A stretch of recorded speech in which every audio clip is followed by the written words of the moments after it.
Master Jawahir भाई।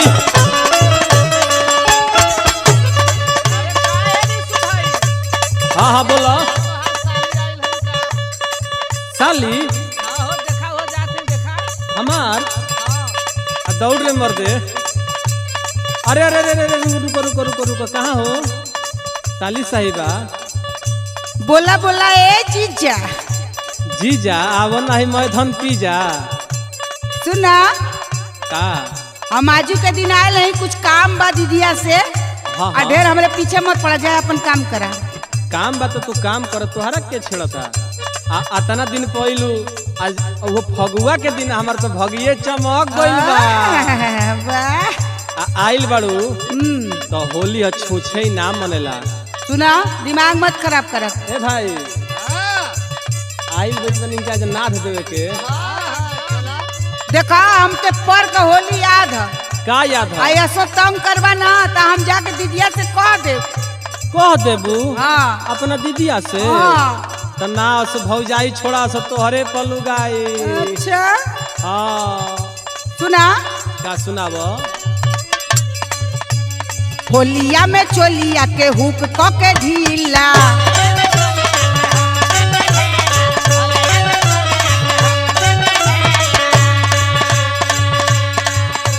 आ सभे कोई रंगल चाहे मोर लाल पीला।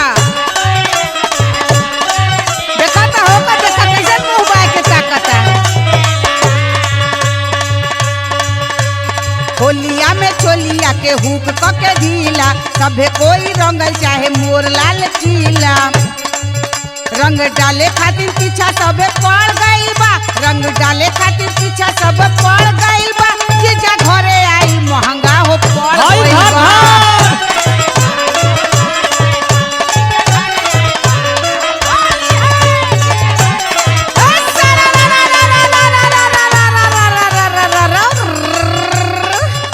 बड़ी दूर दूर करो तारू।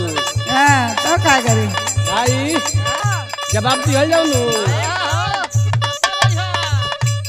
चढ़ते फागुन कहे अइलू दीदी घरे। अरे हमार मन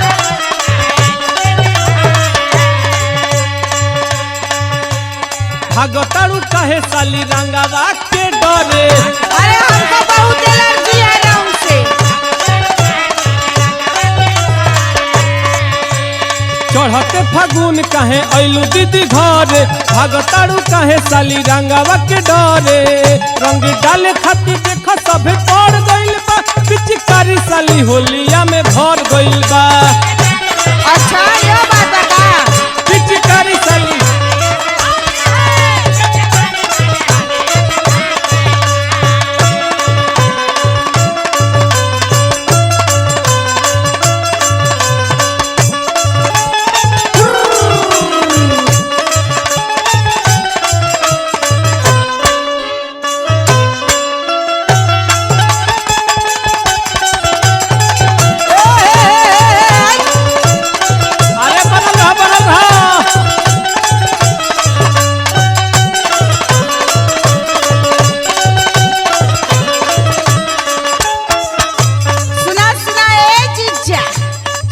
सुनावा ए साली।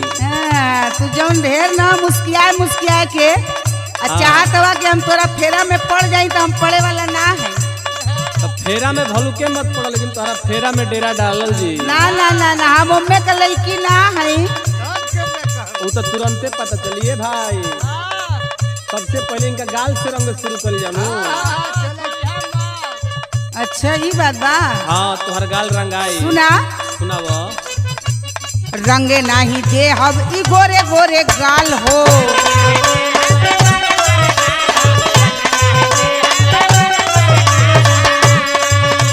ना रंग देबू? ना ना ना ना ना ना ना ना। लहयो सुनो। बोला होलिया में असो बिगड़ जाई हाल हो। वो कैसे?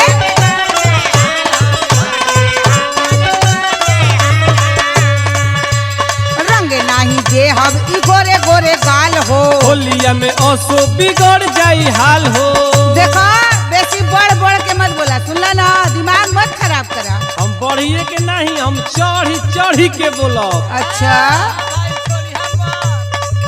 लइका बूढ़ा वो जवान पीछा पड़ गइल बा पिचकारी साली होलिया में भर गइल बा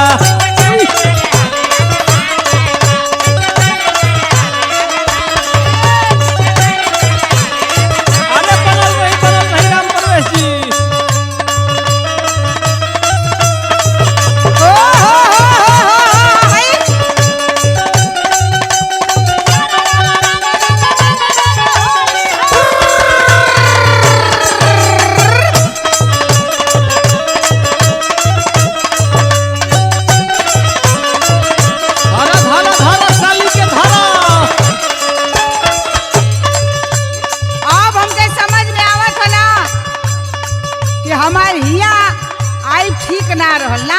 चाहत रहल आज तो आइलू गलती तो हमसे हो गई बढ़िया सुना जीजा घरे आके हम कई देनी गलती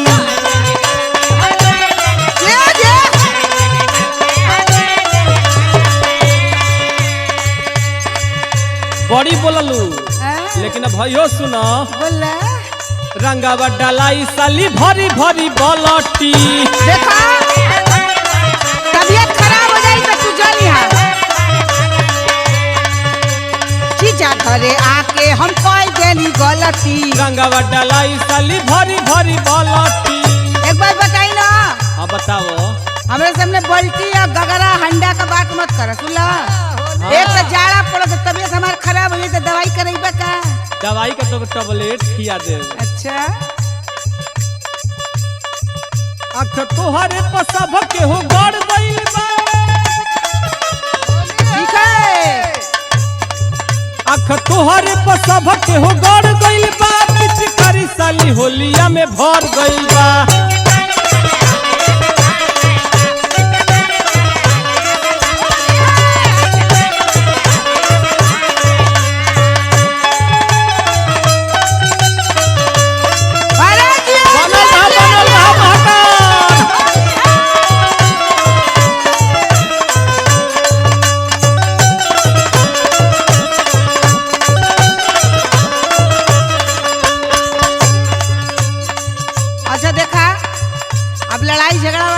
ना होती हाँ बोला हमार बात कान खोल के सुन ला अरे बोला ना रंजन नीलेश रिसुमाना मोरा बतिया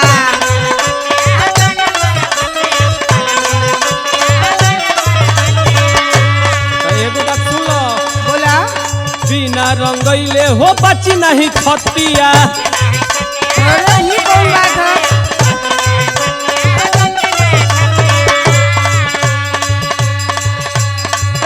नीलेश्वरी सुमाना मोरी बतिया बिना रंगैले हो बची नहीं खतिया देखा देखावा अब बहुत हो गई हाँ अब पानी सर से ऊपर जाता सुनला ना हाँ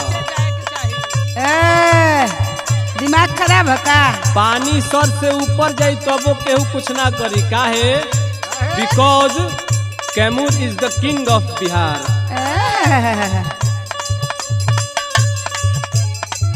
तोहर लहंगा में लाल बत्ती बर गइल बा तोहर लहंगा में लाल बत्ती बर गइल बा पिचकारी साली होलिया में भर गइल बा तो जाए के कहीं उल्टी करना